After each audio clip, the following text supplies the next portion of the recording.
Hello everyone. आज का topic है अपना स्प्रिंग में यांत्रिक ऊर्जा संरक्षण का नियम। स्प्रिंग में क्या है यांत्रिक ऊर्जा संरक्षण का नियम।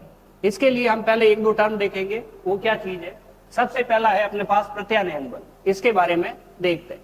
प्रत्यानयन बल क्या होता है कि जब किसी वस्तु के ऊपर बल लगाते हैं तो वस्तु क्या करती है कि अपने आकार और आकृति में परिवर्तन कर देती है। जब किसी वस्तु पर भारी बल लगाया जाता है तो उस बल को हम विरूपक बल कहते हैं। इस बल के कारण वस्तु क्या करती है, अपनी आकार या आकृति में परिवर्तन कर देती है। हम एक रबड़ की बॉल को दबाएं तो उसके ऊपर बल लगा रहे हैं, इस बल को हम क्या कहेंगे, विरूपक बल कहेंगे। और रबड़ की बॉल दब जाती है तो उसका आकार बराबर गोल नहीं रहेगा, उसका आकार कुछ चेंज हो जाएगा, तो वस्तु में हम कहेंगे विकृति आ गई। जब हम वापस बल को हटा लेते हैं तो वस्तु वापस अपनी प्रारंभिक अवस्था में लौट आती है। बल हमने लगाया जिसके कारण आकार आकृति बिगड़ी है, लेकिन वापस अपनी स्थिति में आने के लिए हमने कोई बल नहीं लगाया। इसका मतलब अंदर से आंतरिक एक बल उत्पन्न हुआ है जो वस्तु को वापस अपने आकार में, प्रारंभिक आकार के अंदर लेके आता है। इसका हम एक एग्जांपल भी देखते हैं। हमारे पास एक स्प्रिंग है। अगर हम स्प्रिंग को यहां से अंदर की साइड प्रेस करते हैं, दबाते हैं, तो क्या होता है कि स्प्रिंग थोड़ी सी संकुचित होकर, संपीड़ित होकर अंदर की तरफ हो जाती है। अब जब हम इसको छोड़ेंगे तो ये स्प्रिंग वापस अपनी फैलने की कोशिश करेगी। इसका मतलब इसमें एक आंतरिक बल उत्पन्न हुआ है। ये जो बाह्य बल है इसको हम विरूपक बल कहते हैं, और ये आंतरिक बल है उसको हम प्रत्यानयन बल कहते हैं। ठीक है, तो ये प्रत्यानयन बल है। प्रत्यानयन एक प्रकार का आंतरिक बल है जो वस्तुओं को अपनी वापस प्रारंभिक अवस्था में लाने की कोशिश करता है। विरूपक बल किसे कहते हैं, बाहर की ओर से बल लगाते हैं उसको विरूपक बल कहते हैं। परिभाषा है हमारे पास, किसी वस्तु पर बाह्य बल आरोपित किया जाता है तो उसके आकार और आकृति में क्या हो जाता है, और अगर बाहरी बल हटा दिया जाए तो वस्तु में उत्पन्न आंतरिक बल के कारण वस्तु वापस अपनी प्रारंभिक अवस्था में लौट आती है। इस आंतरिक बल को हम क्या कहते हैं, प्रत्यानयन बल कहते हैं। इस आंतरिक बल को हम क्या कहते हैं, प्रत्यानयन बल कहते हैं। तो प्रत्यानयन बल की परिभाषा हमें समझ में आ गई। आज का टॉपिक है अपना स्प्रिंग में यांत्रिक ऊर्जा संरक्षण का नियम। तो यांत्रिक ऊर्जा क्या होती है, किसी भी वस्तु के लिए स्थितिज ऊर्जा और गतिज ऊर्जा का योग जो होता है उसको हम क्या कहते हैं, यांत्रिक ऊर्जा। तो यहाँ पे हमारे पास प्रत्यानयन बल के बाद में एक और टर्म आई, यांत्रिक ऊर्जा, मैकेनिकल एनर्जी। मैकेनिकल एनर्जी क्या है, स्थितिज ऊर्जा और गतिज ऊर्जा के योग को हम क्या कहते हैं,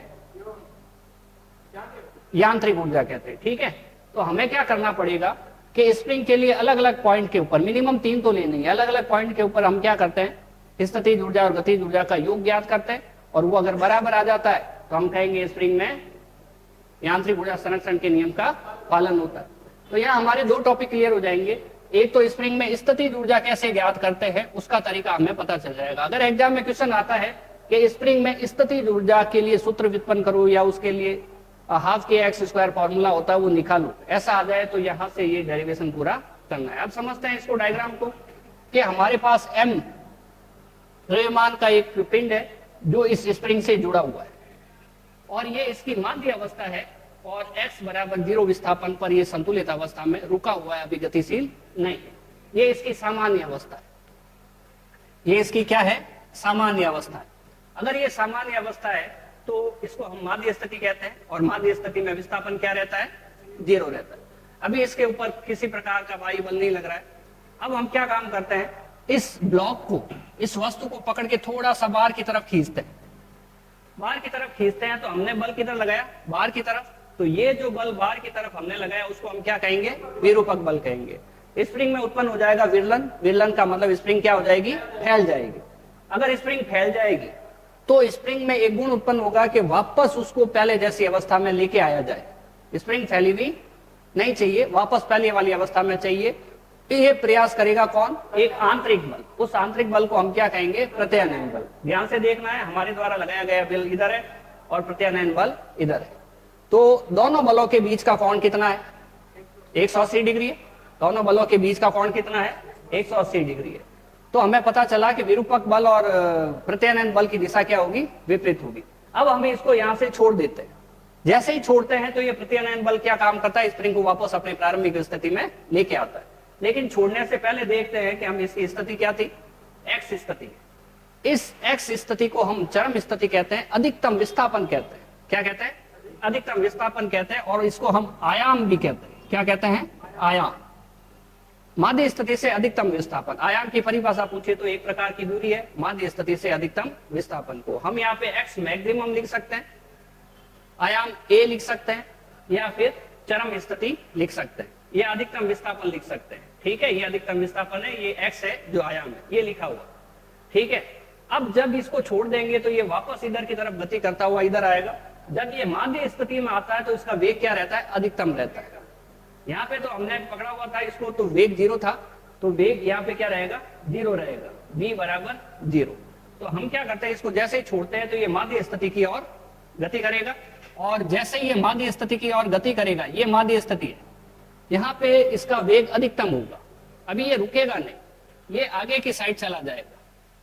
अगर आगे की साइड चला जाएगा तो इसकी स्थिति बाद वाली ये वाली हो जाएगी। अब जैसे आगे की साइड जाता है तो इस पे अंदर की तरफ जो प्रत्यानयन बल उत्पन्न होता है वो स्प्रिंग को फैलाने के लिए होता है।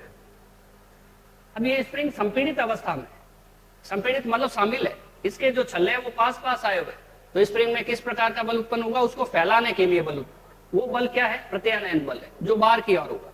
ये इसको बाहर की तरफ धक्का दे रहा है, लेकिन ये अपनी गतिज ऊर्जा के कारण अंदर की साइड आ रही है। ठीक है, तो जैसे जैसे स्प्रिंग संपीड़ित होगी वैसे वैसे गतिज ऊर्जा इसकी कम होती जाएगी, और कम होते होते यहाँ पे वेग 0 हो जाएगा, और गतिज ऊर्जा k का वैल्यू कितनी हो जाएगी, 0 हो जाएगी, और यहाँ पे गतिज ऊर्जा का मान 0 होगा। जब गतिज ऊर्जा का मान 0 होगा तो विस्थापन अधिकतम होगा। फिर ये स्थिति वापस चरम स्थिति आ गई, उधर भी चरम स्थिति, इधर भी चरम स्थिति। अगर विस्थापन सदिश राशि है तो हम इसको -a से प्रदर्शित कर सकते हैं दिशा विपरीत बताने के लिए। ठीक है, ये x बराबर +a और ये x बराबर, इस चित्र में देखें तो ये x बराबर प्लस का a और ये x बराबर माइनस का a, ये पॉइंट लास्ट वाले। ठीक है, तो ये हो गया। अभी यहां से क्या होगा, वापस ये प्रत्यानयन बल के कारण ये बाहर की ओर फैलेगी। तो इस टाइप से ये इधर से इधर, इधर से इधर, इधर से इधर, इधर से इधर गति करती रहेगी। ये दोलन है, एक प्रकार की आवर्त गति है, और ये सरल रेखा पर हो रही है, इसलिए इसको हम सरल आवर्त गति भी कहते हैं। बहुत ही सिंपल बातें हैं, और आगे देखते हैं। अब हमें ये चीजें तो क्लियर हो गई कि इसके लिए माध्य स्थिति ये वाली है जहां पे विस्थापन 0 है। ये बातों को दिमाग में सेट कर लेने का, आगे की चीज आराम से समझ में आ जाएगी। ये माध्य स्थिति है, विस्थापन क्या है, 0 है। माध्य स्थिति में वेग अधिकतम रहता है। अगर विस्थापन 0 है तो गतिज ऊर्जा, ये वेग अधिकतम है, और वेग अधिकतम है तो गतिज ऊर्जा का सूत्र होता है 1/2 mv²। गतिज ऊर्जा का फॉर्मूला होता है kinetic energy is equal to ½ mv², और पोटेंशियल एनर्जी स्थितिज ऊर्जा जो होती है ½ kx²।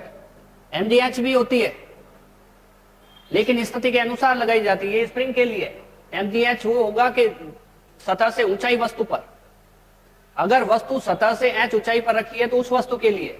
यहाँ पे हम स्प्रिंग की बात कर रहे हैं तो प्रत्यानयन बल आना चाहिए, उसमें प्रत्यानयन बल नियतांक k आना चाहिए, तो यहाँ पे फॉर्मूला लगेगा ½ kx² स्थितिज ऊर्जा का। अगर x की वैल्यू 0 है तो इस जगह पर पोटेंशियल एनर्जी क्या रहेगी, Pe = 0, और काइनेटिक एनर्जी क्या रहेगी, वेग मैक्सिमम होने के कारण काइनेटिक एनर्जी क्या रहेगी, काइनेटिक एनर्जी रहेगी मैक्सिमम max, अधिकतम मान क्या रहेगी, अधिकतम मान। ये माध्य स्थिति की बात है। चरम स्थिति पर क्या होगा, चरम स्थिति पर देखो वेग 0 है, ये दिख रहा है, वेग 0 है। अगर वेग 0 है, अगर ब्लॉक उधर जाएगा, वस्तु उधर जाएगी तो स्प्रिंग उसको खींचेगी, धीरे धीरे वेग कम होते होते 0 हो जाएगा, और उसके बाद वापस अपनी डायरेक्शन चेंज करेगी। अगर वेग 0 है तो गतिज ऊर्जा क्या रहेगी, 0 रहेगी, k बराबर 0 हो गया। स्थितिज ऊर्जा ½ kx², half constant k constant है क्या, x, और x इसके अंदर मैक्सिमम है, और सेम स्थिति यहाँ पे भी रहेगी। काइनेटिक एनर्जी 0 रहेगी, ये अधिकतम रहेगा। अधिकतम को आप a मानते हो, विस्थापन को आयाम के बराबर, तो आप kx की जगह a लिख सकते हैं। ठीक है, अब हम समझते हैं कि स्प्रिंग के अंदर स्थितिज ऊर्जा क्या है। तो किसी भी स्प्रिंग को अगर हम विस्थापित करेंगे, इतना x विस्थापन के लिए किया गया कार्य उसमें स्थितिज ऊर्जा के रूप में क्या रहता है, संचित रहता है। स्प्रिंग में अल्प विस्थापन dx के लिए, भाई स्प्रिंग को हमने यहां तक विस्थापित किया तो हमें कुछ ना कुछ कार्य करना पड़ा, बल लगाना पड़ा, और विस्थापन हुआ। बल इंटू विस्थापन क्या होता है, कार्य होता है। वो कार्य इसमें स्थितिज ऊर्जा के रूप में संचित हो गया। अब हमने इस ब्लॉक को छोड़ दिया, अगर इस ब्लॉक को छोड़ा तो ये ब्लॉक वापस पीछे जाएगा, इधर से आया था उधर ही वापस जाने की कोशिश करेगा। अगर इधर जाने की कोशिश करेगा इसका मतलब इसके पास ऊर्जा आई कहां से? जो हमने कार्य किया था वहीं से ऊर्जा आई, जो हमने कार्य किया था वहीं से ऊर्जा आई। सही है कि नहीं? तो ये हो गया। तो स्प्रिंग में अल्प विस्थापन dx के लिए किया गया कार्य क्या हुआ? ये हो गया। अब कार्य का सूत्र होता है dw बराबर f डॉट dx। हमने अभी थोड़ी देर पहले बताया था कि विस्थापन हम इसको खींच के उधर ले जा रहे हैं और प्रत्यानयन बल इधर हो रहा है, तो दोनों एक विपरीत दिशा में है, तो 180 डिग्री कोण हो गया, और डॉट हटेगा तो cos थीटा आएगा। दो गुणा होते हैं, एक अदिश होता है एक सदिश होता है ना। अदिश गुणा के अंदर हम लिख सकते हैं a डॉट बी बराबर ए बी कॉस थीटा, और सदिश गुणा के अंदर हम लिख सकते हैं a क्रॉस b। सदिश को हम क्रॉस के निशान से प्रदर्शित करते हैं, और यहाँ पे आ जाएगा a b साइन थीटा, और सदिश को रिप्रेजेंट करने के लिए n कैप। n कैप इकाई सदिश है, एकांक सदिश है, जिसका फॉर्मूला होता है सदिश बटा सदिश का परिमाण। अभी जरूरत नहीं है, अभी करते हैं f dx cos 180, और cos 180 का मान कितना होता है? cos 180 का मान -1। ठीक है, तो ये आ गया। इस लाइन को हम वापस पीछे लिखते हैं, dw बराबर f dx cos, dw बराबर f dx cos 180 degree. cos 180 का मान कितना होता है? f dx cos 180 का मान होता है -1। dw बराबर क्या लिखे हैं? -f dx। समाकलन करो तो समाकलन से इधर तो w बन जाएगा, तो हम लिखते हैं w बराबर -f dx। विस्थापन कहां से कहां तक किया?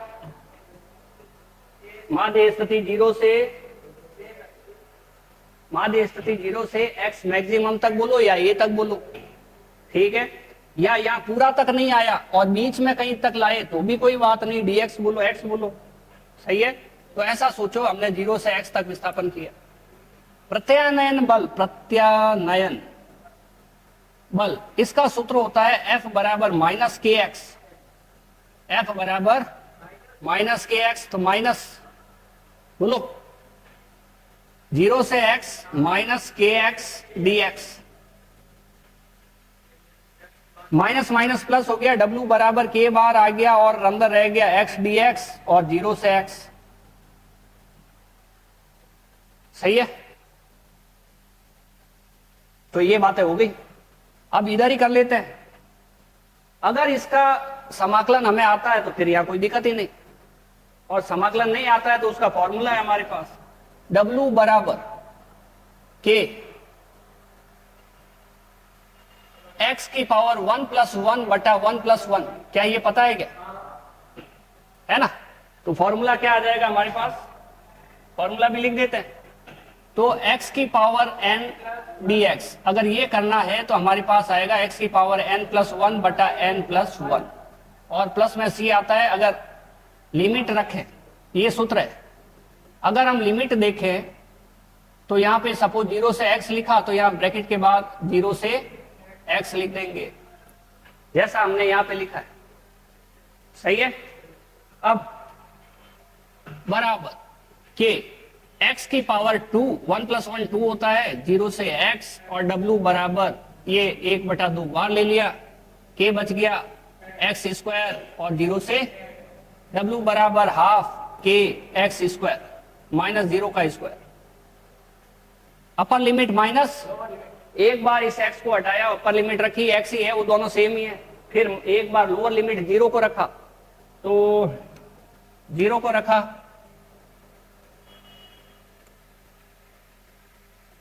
तो ये हो गया हमारे पास, तो ये आ जाएगा ½ k x²। ये आ गया हमारे पास फॉर्मूला इसका कार्य का।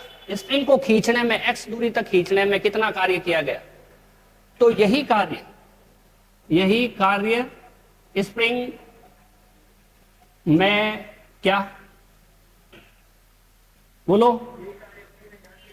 स्थितिज ऊर्जा। यांत्रिक ऊर्जा क्या होती है? गतिज ऊर्जा का योग। स्थितिज ऊर्जा और गतिज ऊर्जा का योग स्थितिज ऊर्जा के रूप में संचित रहती है। अगर इसके रूप में संचित रहती है, इसका मतलब W को हटाओ, स्थितिज ऊर्जा लिखो। अब स्थितिज ऊर्जा हम P E लिख सकते हैं, या u लिख सकते हैं। अभी हम u लिख देते हैं, तो हम यहाँ पे लिख देते हैं कि W बराबर u लिख दिया, तो u बराबर हो गया 1/2 k x स्क्वायर।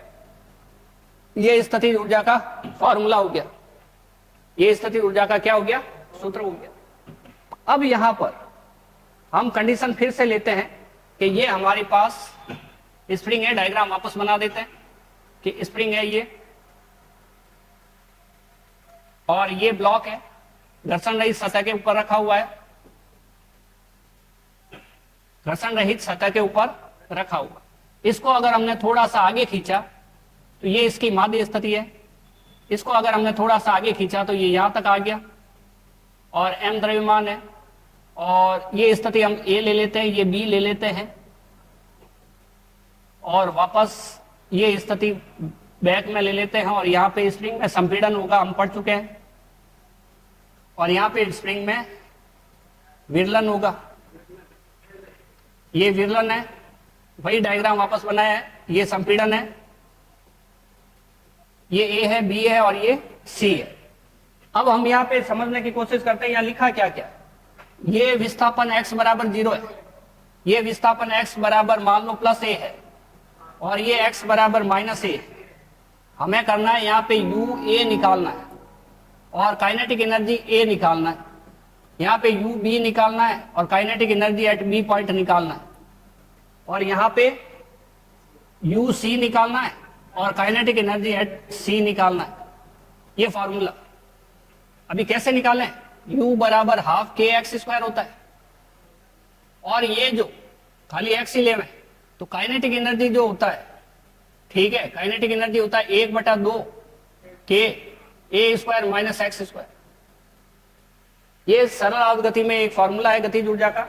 और अगर हम ½ mv स्क्वायर में आगे कर लेते हैं, अगर हम ½ mv स्क्वायर में वेग v बराबर क्या रखें, ω√a square minus x square. ये आगे एक दोलन करके चैप्टर है, सरल आवर्त गति, सिंपल हार्मोनिक मोशन, उसके सूत्र हैं। तो हम क्या करते हैं, काइनेटिक एनर्जी k या ke लिख दो, तो 1/2 m, v का जब ये मान लिखते हैं ω√a square minus x square, और पावर में 2, बोलो कितना हो जाएगा, m ओमेगा स्क्वायर और a square minus x square, ठीक है। तो ये आ जाएगा 1/2 m ओमेगा स्क्वायर और a square minus x square आया। और m ओमेगा स्क्वायर किसके बराबर होता है, k के बराबर माइनस x स्क्वायर। यहां पे हमने फॉर्मूला काम लिया है, m स्क्वायर बराबर k, m ओमेगा स्क्वायर बराबर, तो गतिज ऊर्जा का ये फॉर्मूला हमारे पास रह जाता है। तो अगर स्प्रिंग फैली हुई है, विरलन है, तो गतिज स्थितिज ऊर्जा ये रहती है, और माध्य स्थिति में स्थितिज ऊर्जा क्या रहती है, 0 रहती है। तो यही फॉर्मूले काम लेके हम A, B और C के ऊपर क्या करने वाले हैं, तो बोलो यांत्रिक ऊर्जा किसे कहते हैं, ठीक है, तो लिख देते हैं गतिज ऊर्जा, ऊर्जा तथा स्थितिज ऊर्जा, ऊर्जा के योग को क्या कहते हैं, वो यांत्रिक ऊर्जा कहते हैं।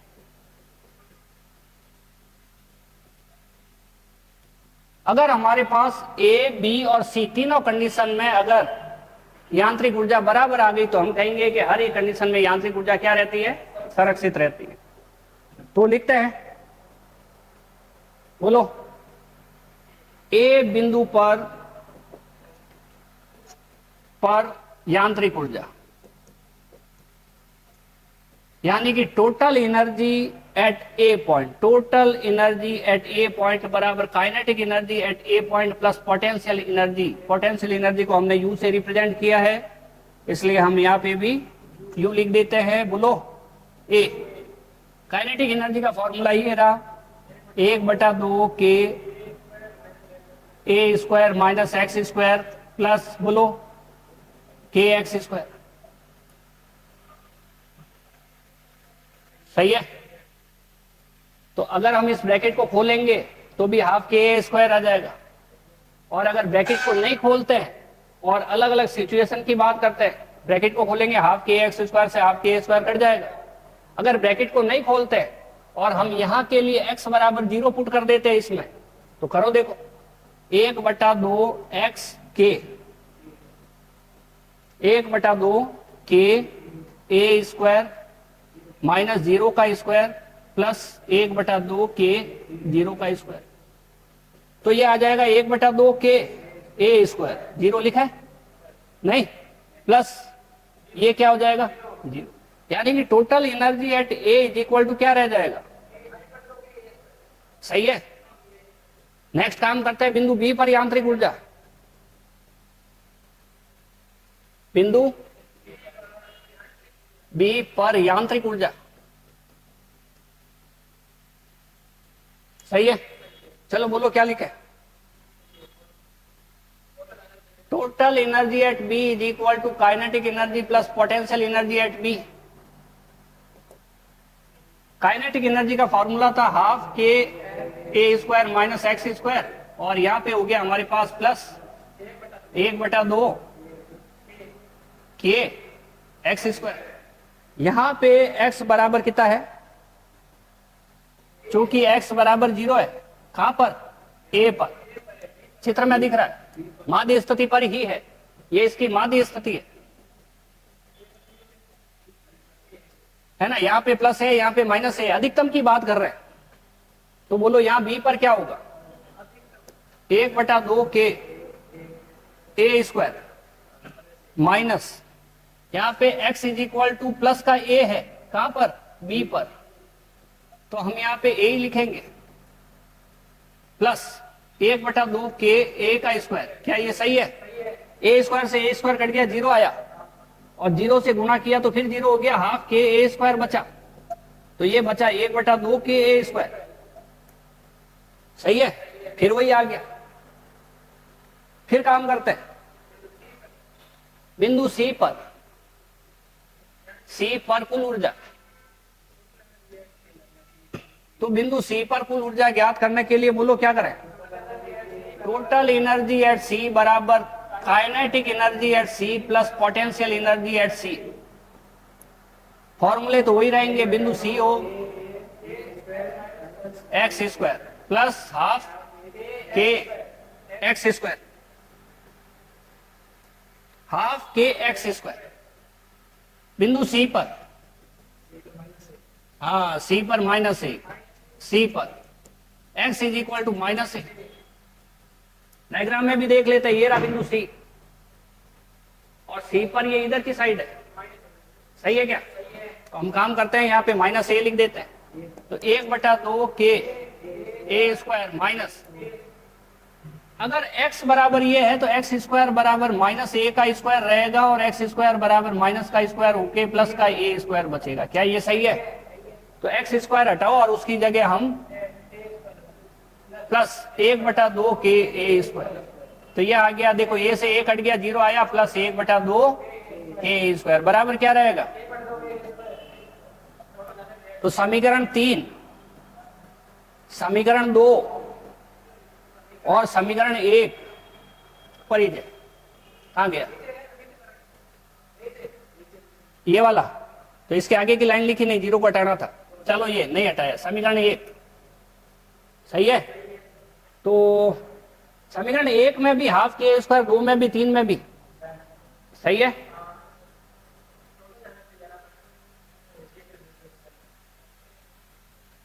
तो यांत्रिक ऊर्जा की परिभाषा हो गई।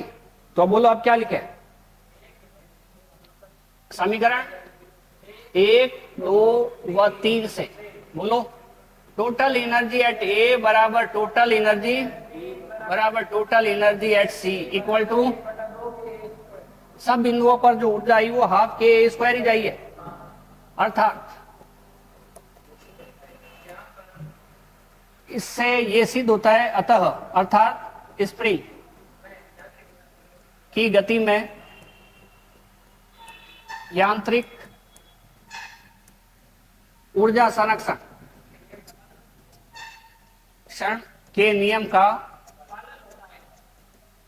पालन होता है।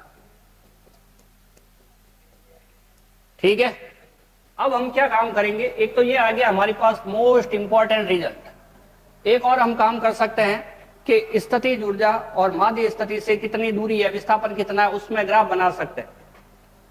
विस्थापन के साथ दूरी, स्थितिज ऊर्जा और गतिज ऊर्जा तीनों का ग्राफ बनाया जा सकता है। ये हमारे पास है एक्स एक्सिस, ये हमारे पास है एक्स अक्ष, ये हमारे पास है एक्स अक्ष,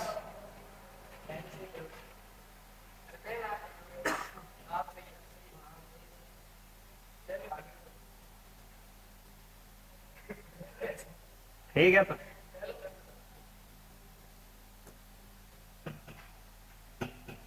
ये हमारे पास एक्स अक्ष है और ये वाई अक्ष है। ठीक है, एक्स अक्ष पे हम लेते हैं विस्थापन और यहां पे लेते हैं क्या, स्थितिज ऊर्जा, गतिज ऊर्जा और कुल ऊर्जा। ठीक है, kinetic energy, potential energy and total energy, ये तीनों इसी पॉइंट पे लेते हैं। 3 ग्राफ हमें मिलेंगे। ठीक है, और तीनों ग्राफ हम अलग अलग कलर से बना देंगे तो पता चलेगा। तो अगर मान लो हमारे पास कुल ऊर्जा ये है हाफ के ए स्क्वायर, तो ये जो चीज आ गई 1/2 के ए स्क्वायर आ गई टोटल एनर्जी बराबर। तो ये जो लाइन है हाफ के ए स्क्वायर को रिप्रेजेंट करता है। अगर डिस्टेंस x बराबर प्लस ए हो, x बराबर प्लस ए हो, x बराबर प्लस का ए, और जितनी डिस्टेंस इधर ली है उतनी इधर ले लो, x बराबर माइनस ए, और ये बीच में x बराबर 0। तो हमने देखा x बराबर 0 पे, प्लस ए पे, माइनस ए पे, तीनों पे क्या है, स्थितिज ऊर्जा का मान नहीं, टोटल ऊर्जा हाफ के एक्स स्क्वायर के ए स्क्वायर होती है। ठीक है, तो पहला तो लिख देते हैं total energy at A, total energy at B बराबर total energy at C. Total energy at C बराबर 1/2 के ए स्क्वायर। इसका ग्राफ हो गया। हम क्या कर रहे हैं, विस्थापन और दूरी में ग्राफ बना रहे हैं। विस्थापन तथा ऊर्जा में ग्राफ, ऊर्जा तीनों प्रकार की ले लेंगे। सेकंड काम हम क्या करते हैं कि अलग अलग पॉइंट के ऊपर देखते हैं x बराबर 0 पर, x बराबर 0 ये है। ठीक है, इस पर देखेंगे काइनेटिक एनर्जी और पोटेंशियल एनर्जी। काइनेटिक एनर्जी का फॉर्मूला होता है, बोलो क्या होता है, 1/2 के, नॉर्मल सिंपल फॉर्मूला ही ले लेते हैं, half M V square, 1/2 M V square, half के ए स्क्वायर, वो तो कर ही लिया हमने पीछे, और इसमें भी कर लेते हैं। ये फॉर्मूला होता है के एक्स स्क्वायर। सही है। अब x बराबर 0 पर हमें पता है कि v 0 होता है, v मैक्सिमम होता है। सही है, x बराबर 0 पर v मैक्सिमम होता है। डायग्राम के अंदर देखा होगा x बराबर प्लस ए पर v बराबर 0 होता है, और x बराबर माइनस ए पर v बराबर 0 होता है। डायग्राम में देखते हैं, शुरू में यही है, यही है, यही है, ये x बराबर 0, x बराबर प्लस ए, यहां पे वेग 0, तो यहां पे क्या है, वेग 0 लिखा हुआ है। और यहां माध्य स्थिति जब x बराबर 0 होगा तो वेग मैक्सिमम होगा, और जब चरम स्थिति ये वाली होगी तो भी वेग क्या रहेगा, 0 मैक्सिमम रहेगा, वेग मैक्सिमम 0 रहेगा। मतलब चरम स्थिति दोनों पे वेग क्या रहेगा, 0, और बीच में क्या रहेगा, मैक्सिमम। तो इन बातों का हमें क्या देना है, ध्यान देना है, और ध्यान है हमें। सही है। अभी काम करते हैं कि यहाँ पे स्थितिज ऊर्जा क्या रहेगी, गतिज ऊर्जा क्या रहेगी।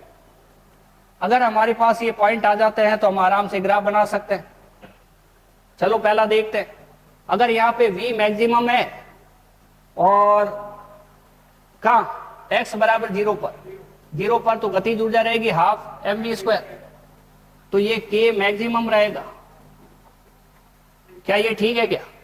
और जिसका फॉर्मूला आप लोगों को पता है 1/2 KA² होता है। इसका एक फॉर्मूला और होता है, वो भी लिख देते हैं 1/2 KA² - x²। इस फॉर्मूले से हाफ KA² आ जाएगा। जब x बराबर 0 पुट करेंगे तो यहाँ क्या हो जाएगा, 0 हो जाएगा। 0 हो जाएगा तो पहले गतिज ऊर्जा कर लेते हैं। यहाँ पे वे कितना है, तो ये कितना हो जाएगा, यहाँ पे वे कितना है तो ये भी 0 हो जाएगा। अभी ये काम करते हैं, अगर x बराबर 0 है तो स्थितिज ऊर्जा 0, अगर x बराबर +a है तो हाँ 1/2 KA², अगर -a है तो 1/2 KA²। ये रहेगा पोटेंशियल एनर्जी का मैक्सिमम मान, U मैक्सिमम। मैक्सिमम मतलब अधिकतम, U मैक्सिमम। तो ये चीज ध्यान में रखकर हम ग्राफ बना सकते हैं। ग्राफ कैसा बनेगा, हम इसका ले लेते हैं ग्राफ गतिज ऊर्जा का। बोलो x बराबर 0 पर गतिज ऊर्जा क्या है, मैक्सिमम है। x बराबर ये 0 और गतिज ऊर्जा का मान मैक्सिमम, ये रहा पॉइंट। मैक्सिमम में पूरी हाइट पे आ जाओ, टोटल एनर्जी के बराबर। अब इस जगह पे सारी की सारी ऊर्जा गतिज ऊर्जा ही है, तो स्थितिज ऊर्जा का मान कितना हो जाएगा, अपने आप 0 हो जाएगा। तो इस पॉइंट पे स्थितिज ऊर्जा का मान कितना है, ये बाद में लिखेंगे। अभी हम लिखते हैं +a पर कितनी है, 0 है, और -a पर कितना है, 0 है। ये माइनस है तो यहाँ पे 0, ये 3 पॉइंट आ गए। अब ये तीनों पॉइंट स्केल से नहीं मिलाने, ये थोड़ी सी गोलाई में मिलाने, ऐसे गोलाई होनी चाहिए, सही है, स्केल से नहीं मिलाना। अभी स्थितिज ऊर्जा का ग्राफ बनाते हैं, स्थितिज ऊर्जा का ग्राफ बनाते हैं। तो स्थितिज ऊर्जा x बराबर 0 पर देखो 0 है, तो ग्राफ कहां आ गया, 0 पर आ गया। ग्राफ किस जगह आ गया, 0 पर। यहां ले लेते हैं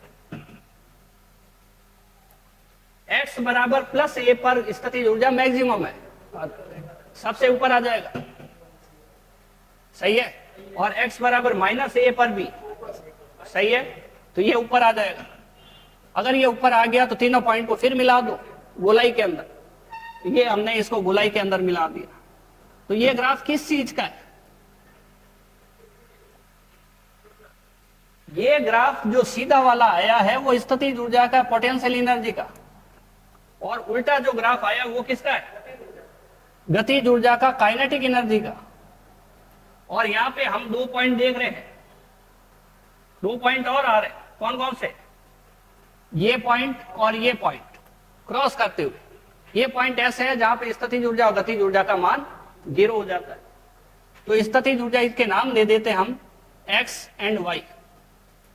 क्या दे देते हैं, x और y। x और y वो बिंदु है, बिंदु x और y पर, बिंदु x तथा y पर गतिज ऊर्जा और स्थितिज ऊर्जा का मान क्या रहेगा, काइनेटिक एनर्जी बराबर पोटेंशियल एनर्जी, दोनों का मान क्या रहेगा, बराबर रहेगा। ये मान बराबर करने के लिए हम क्या काम कर सकते हैं, विस्थापन x का मान निकाल सकते हैं कि माध्य स्थिति से कितनी दूरी, यानी कि ये पॉइंट कितना दूर है, ये वाला, ये पॉइंट x कितनी दूर है, और यहां से लंब, और ये y है, y पॉइंट कितनी दूर है। ये डिस्टेंस निकाली जा सकती है कि माध्य स्थिति से किस विस्थापन पर, एक सवाल बनता है, माध्य स्थिति से किस विस्थापन पर स्थितिज ऊर्जा और गतिज ऊर्जा का मान बराबर रहता है। ठीक है, तो ये था स्प्रिंग की दोलन गति के लिए हमारे पास यांत्रिक ऊर्जा संरक्षण का नियम। ठीक है।